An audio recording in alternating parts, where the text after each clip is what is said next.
Hello, welcome back. Today is a good day because we're going to be talking about my favorite reads so far this year. I know the year is basically almost over, but I think there's still enough time to add more books into my wrap up at the end of the year. So I think it's okay to make this video. I've only read 13 books out of my 15 book goal this year.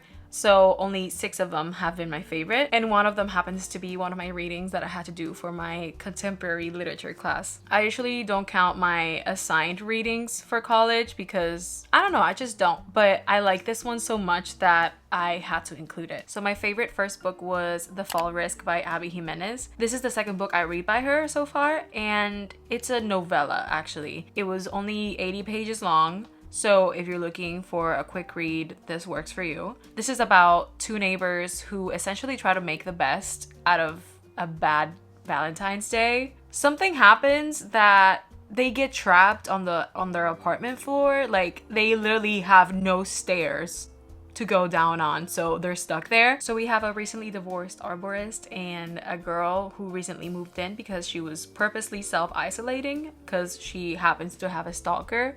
So we have a forced proximity situation going on. Although it was pretty short, I think the pace was really nice and it wasn't insta-love. At least I don't think it was. It was such a feel-good, quick read because of the theme of healing, trust, and unexpected connections. So I thought it was really wholesome. The next one is Frankenstein by Mary Shelley. I also read this on Kindle. This is the one that I had to read for my contemporary fiction class, and I ended up enjoying it a lot. I also had to do a presentation on her in that class and her backstory, so it was pretty interesting to learn that she's essentially the pioneer of sci-fi, and you go girl. At the age of 18, that's crazy. I wish I was that cool at the age of 18. After reading it in class and discussing it with my professor, I was kind of disappointed in how pop culture has basically made people refer to the creature as Frankenstein, and how they always portray the creature as some dumb bitch, no brain, and just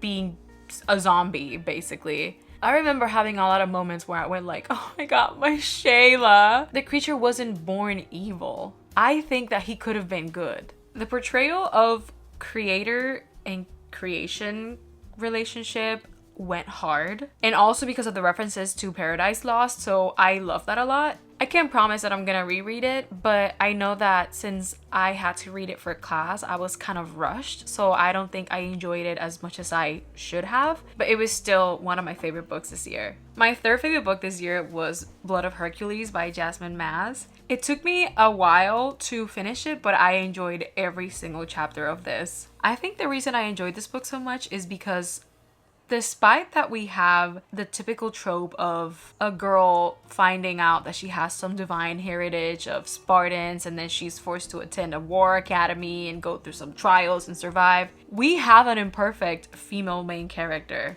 This book is about a girl called Alexis Hurt, and she finds out that she has some Spartan blood. And of course, she is forced to attend the Spartan War Academy, where she gets tested to see if she has what it takes to be immortal. Alexis is so snarky and not in a cringy way. I think she's genuinely funny. And even if this takes place in a fantasy world, she's somehow relatable. And yes, there is some romance in here because we have the 2 mentors and 2 professors. So it makes you go like, why choose? But honestly, the whole plot, the whole action going on was even more interesting than that. So if you're like me and you don't like romance centered like fantasy books, then you might like this, because yes, we have some tension going on, but it's not the whole plot, you know what I mean? I haven't read the second book yet, but I'm sure that in that one is going to be a little bit different because I don't want to spoil anything, so I'm just gonna tell you that this is really good. It was a 5 stars. Then we have Divine Rivals by Rebecca Ross. This book takes place in a magic world where there's a war about to go on between gods. We get a dual POV, which I love, but we're first introduced to Iris. She is a journalist in the Oath Gazette, and she wants to get promoted for the columnist position, but she has a rival. At the same time, her brother was missing from the front lines in war, so in order to cope with that, she would write letters in her typewriter and she would slip them under the doors of her wardrobe. I guess kind of pretending that he was also getting them. The thing is that they were disappearing.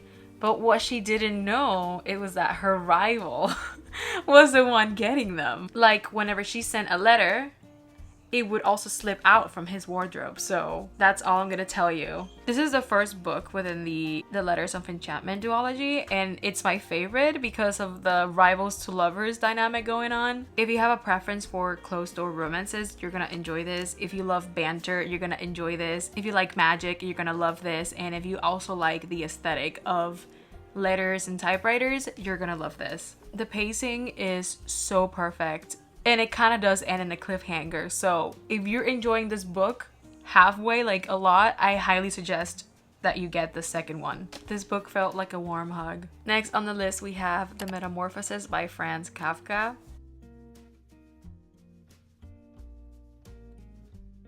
All I'm gonna tell you is that this is a story about Gregor Samsa, a man who woke up as a beetle. That's all I feel like saying about this book.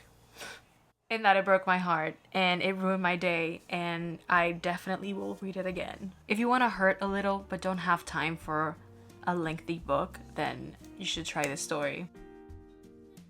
I don't remember the last time I cried over a character before this story. He was such a good man. Oh my god.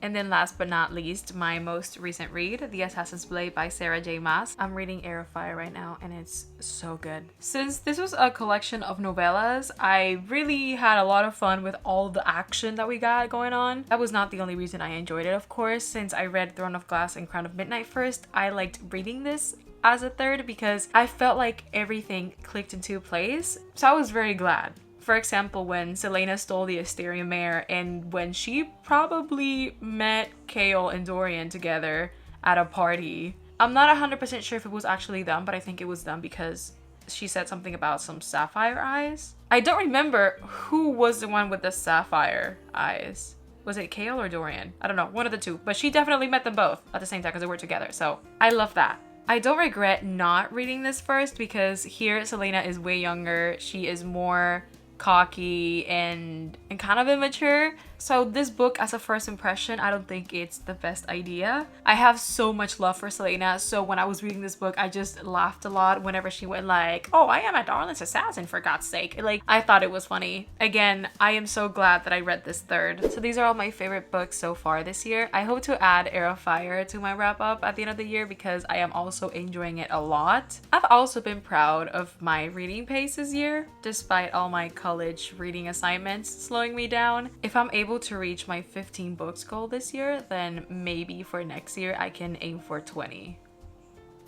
Who knows? We'll see. I know this video was kind of short too, but I hope that this serves as a reminder that it is totally okay to be a slow reader. I have embraced it and I have been more at peace because when I'm not pressuring myself to meet a goal, I have been enjoying my reading journey so much more. Thank you so much for watching, and I'll see you in the next one. Bye!